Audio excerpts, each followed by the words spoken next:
From Memorial Day 1938 to this Memorial Day and every day in between, Soldiers Memorial Military Museum stands to serve as a public space to remember St. Louisans who made the ultimate sacrifice. Today we're reflecting on the history of Soldiers Memorial, its Court of Honor, and the lives of those remembered here. The Court of Honor was the first addition to Soldiers Memorial. It was established as a memorial to honor 2,582 St. Louisans who gave their lives in World War II. One of the individuals remembered on the memorial is aviation radioman 3rd Class Harry Frank Bockhorst. When I came across a Purple Heart in the collection, I was immediately drawn to the story of the man who received it. St. Louisan Harry Frank Bockhorst enlisted in the United States Navy Reserve in 1943. He served with Patrol Bombing Squadron 118, Fleet Air Wing 14 from December 1st, 1944 to May 6th, 1945. On that day, Bockhorst's unit took off from Yontan Airfield, Okinawa, on a long-range search patrol mission. The patrol encountered Japanese destroyers and a small tanker off the coast of South Korea. Enemy fire damaged the plane accompanying Bockhorst's unit, forcing it to return to Yontan, leaving Bockhorst's plane to continue the patrol alone. Never heard from again, the Navy was unable to determine the fate of Bockhorst and his fellow airmen. Bockhorst was listed as missing in action and later declared dead. The United States Navy posthumously awarded him the Purple Heart, which his mother generously donated to the Soldiers Memorial Collection. In addition to being recognized in the Court of Honor, Harry is also memorialized on the walls of the missing at Manila American Cemetery in the Philippines.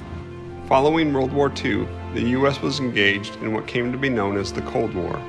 In June 1950, this Cold War turned hot when Communist North Korea invaded its southern neighbor. The U.S. immediately entered into the conflict alongside its United Nations allies. Between 1950 and 1953, almost 40,000 U.S. servicemen and women gave their lives. In 1979, a memorial for St. Louisans who made the supreme sacrifice in the Korean War was added to the Court of Honor. In the same tradition of the cenotaph and the World War II memorial, only names are engraved. Military rank or any other distinguishing characteristics are omitted, thereby creating equality among all of those who gave their lives. The Korean War Memorial is a rose granite slab engraved with the names of 158 St. Louisans who made the ultimate sacrifice in the Korean War. Not among those memorialized here, but honored in our St. Louis in Service exhibit, is U.S. Army Corporal Leonard Scott, Jr. My name is John Ermel. During my time volunteering at Soldiers Memorial, I came across the story of Corporal Leonard Scott, Jr.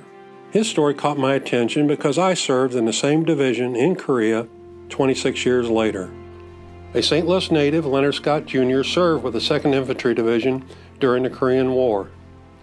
In June 1950, the United Nations forces, including Scott's division, responded and pushed the North Korean army to the border with China. Scott was wounded in September and awarded the Purple Heart. After recovering from his wound, he returned to the battle. Now November, China entered the war with overwhelming manpower, resulting in ferocious fighting. United Nations forces, including the 2nd Infantry Division, withdrew south. During the 5 days of withdrawal, the 2nd Division lost 5,000 soldiers. 600, including Scott, were declared missing in action. Corporal Scott and the 2nd Division succeeded in slowing the Chinese attack that could have destroyed the entire 8th U.S. Army. Leonard Scott's family has supplied DNA samples to the Defense POW MIA Accounting Agency with the hope of someday returning this St. Louis hero home. For over 80 years, Soldiers Memorial has served as a place of remembrance for those brave men and women who made the ultimate sacrifice in service of their country. Soldiers Memorial Military Museum continues to share the story of American military history through the lens of St. Louis. Your generous support aids us in our mission to honor military service members, veterans, and their families. Please consider becoming a member today.